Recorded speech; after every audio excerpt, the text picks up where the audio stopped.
So you know, like two of the murderers responsible for the murder of Stephen Lawrence got banged up. And I don't know if you know, but the only real solid evidence that they had to bang them up was one drop of blood. That was all they had. All the other evidence was circumstantial. And they only found that one drop of blood 6 years after the murder happened, because Mum kept banging on about it. And then they couldn't get the DNA off it. And then they finally got the DNA of it. They proved that this one guy was lying. He must have been there because he had this speck of blood which you can't see under 1,000 microscopes. Anyway, and it got me thinking about the song. You know the song, yeah? The song, One Drop. I'm going to have to sing that to you, innit? Why-yoy, why-yoy, why-yoy, why-yoy, yoy-yoy, yoy. Feel it in the one drop. We're building a rhythm when Bob Marley did rock steady, don't you know me? I'm the beat that the drummer did drop in steady liquors with a rim shot. And didn't we all feel it in the one drop? When one was dropped into those coloured slots, one drop divided up into racial constructs, but one drop must have got into the melting pot. Yo, tell me where your people from, because you're all freaking mixed up. But check your pedigree and I bet you find that one drop. Well, it was the one drop that decided whether you got a share of the pot or whether you had to leg it from the lynch mob. Yo, you lot, keep up. I'm telling you, even if they found one drop, you were fucked. Yet it was that one drop of pluck that ran over the cup that gave Rosa Parks the pluck. She said, you know what? I ain't going to give my seat up. And while I'm at it, let me explain my personal position. For now, I'll tick ballot box. I'll even sign the petition. But if we cannot cotch at the table and suck from the cup, then we'll burn shit down and mash shit up, because the one drop cannot be stopped. It's existed over epoch and it comes in many constructs. We are not just that one drop in the ocean. Open your eyes up and you'll find the whole ocean in that one drop. So stick that in your homeopathic concoct.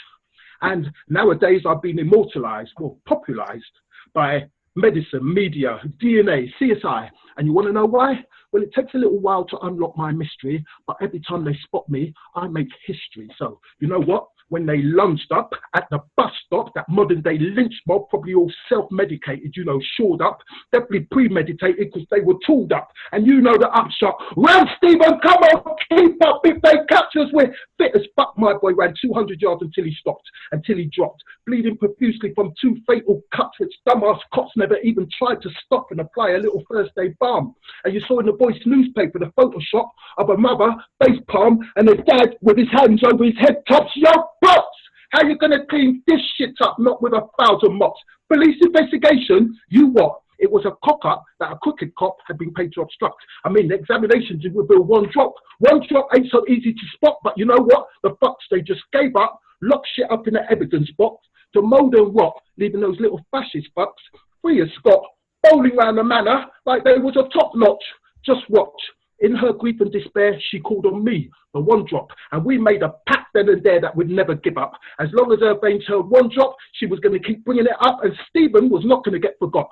So with me, the one drop, she filled up her pots. When makeup runneth over, she got out her mop, and she forced those fascist cops to clean their shit up. And you know what?